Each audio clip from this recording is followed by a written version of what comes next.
The night before my 3-year-old granddaughter's funeral, I heard a cry for help coming from her coffin. What happened next will haunt me forever.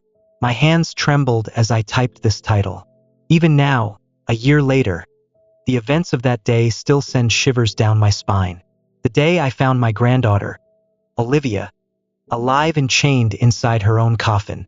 Reddit, I need to share this story to process the trauma, and maybe, just maybe, to warn others about the monsters that can lurk within seemingly normal families. My life had been a relatively simple one. I was happily married, a devoted mother to my son, Timothy. Then tragedy struck.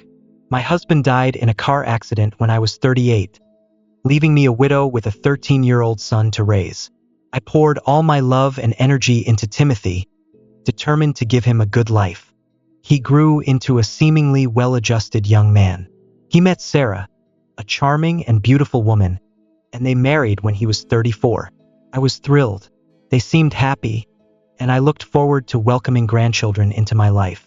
When Sarah became pregnant, my joy knew no bounds. I envisioned cozy afternoons filled with baby laughter, bedtime stories, and the sweet chaos of family life. But their reaction to the news of a baby girl was unsettling. They had wanted a boy. Their disappointment was palpable, a dark cloud hanging over what should have been a joyous occasion. I tried to reassure them, telling them that a healthy baby was all that mattered. But their words, "A girl is useless," echoed in my mind, a chilling foreshadowing of what was to come. Their initial disappointment curdled into neglect. Olivia was a beautiful child, with bright, curious eyes and a contagious giggle, but she was often dressed in dirty, ill-fitting clothes, her hair unkempt, her face smudged with food.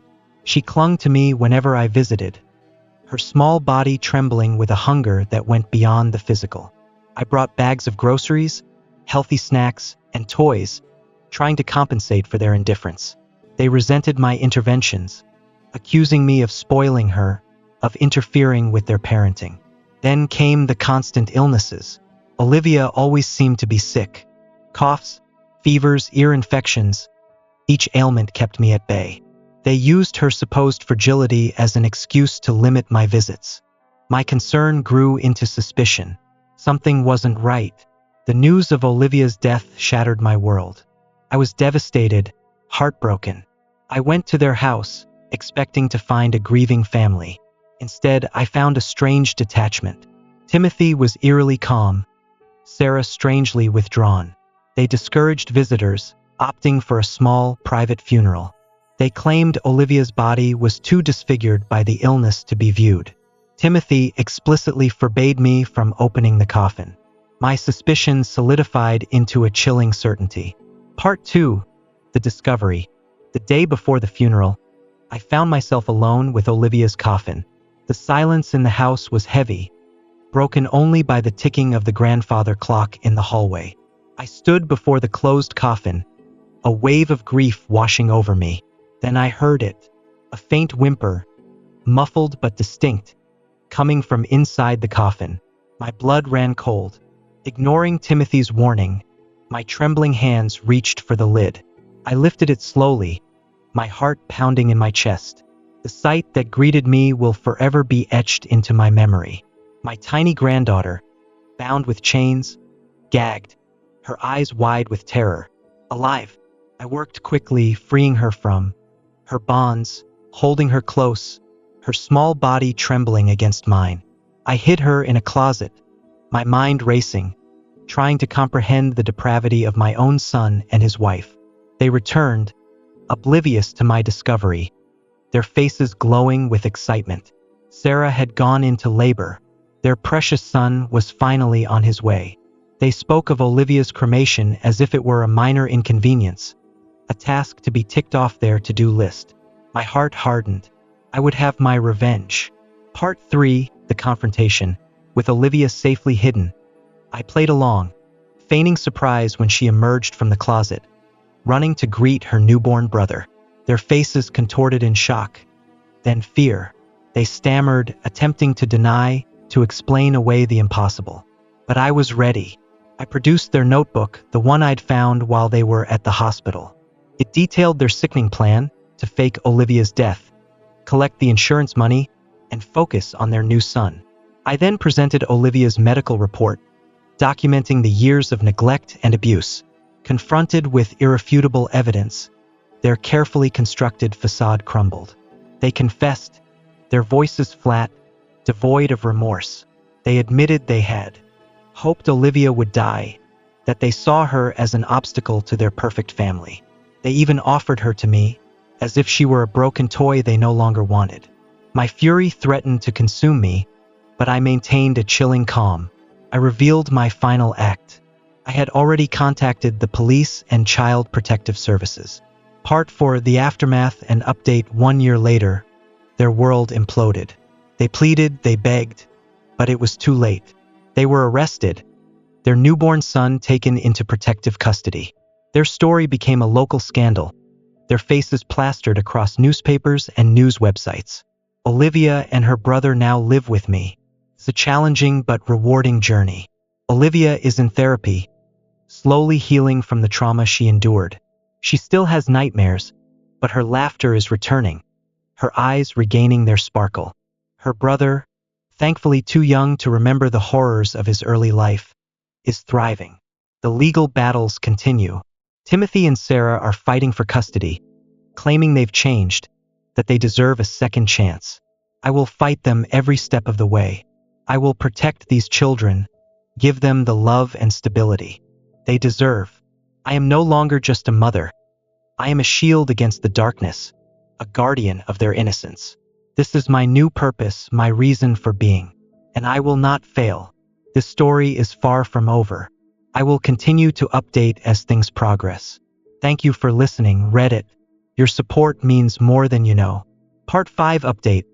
The custody battle.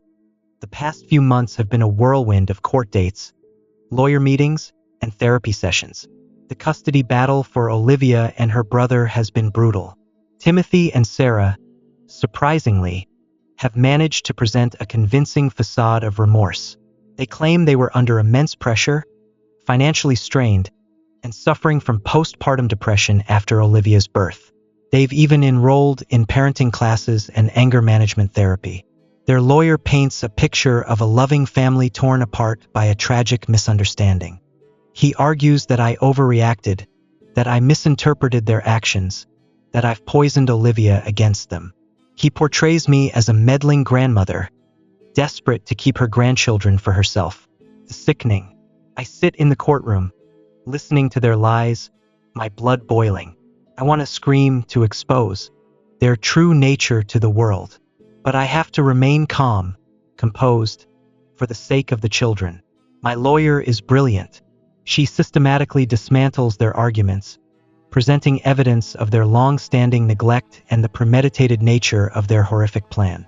She calls witnesses who testify to Olivia's frail condition, her constant hunger, and the parents' dismissive attitude towards her. She presents the notebook, the medical reports, and most importantly, Olivia's own testimony. Olivia, despite her young age, is incredibly brave. She speaks clearly, describing the fear she felt trapped in the coffin, the hunger she endured, the coldness of her parents. Her words resonate through the courtroom, silencing the whispers and casting a chilling pall over the proceedings. Part 6 update. A glimmer of hope. The judge has yet to make a final ruling. The waiting is agonizing. Every day feels like an eternity. I cling to the hope that justice will prevail, that Olivia and her brother will remain safe under my care. But there have been setbacks. The court has granted Timothy and Sarah supervised visits. Seeing them again, interacting with the children, pretending to be loving and remorseful, is almost unbearable. Olivia becomes withdrawn and anxious after these visits, her nightmares returning with a vengeance. Her brother, still too young to understand the complexities of the situation, seems to enjoy their attention, which breaks my heart. However, there has also been a glimmer of hope. A child psychologist who has been working with Olivia has testified to the profound trauma she endured and the importance of stability and consistent care. She has strongly recommended against returning Olivia to her parents, stating that it could have devastating consequences for her emotional well-being. Part 7 update. A difficult decision. The judge has proposed a compromise: joint custody. Timothy and Sarah would have supervised visits, gradually increasing in frequency and duration, with the potential for unsupervised visits in the future. The thought of them having any access to Olivia and her brother fills me with dread. But my lawyer advises me to consider it. She explains that outright refusal could backfire, that the court might see it as unreasonable.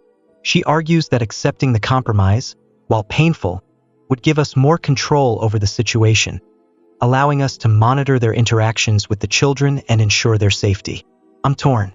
I want to protect Olivia and her brother from any further harm. But I also understand the importance of them having some connection with their biological parents, however flawed they may be. I'm turning to you. Your advice and support have been invaluable during this difficult time. I need your wisdom now more than ever.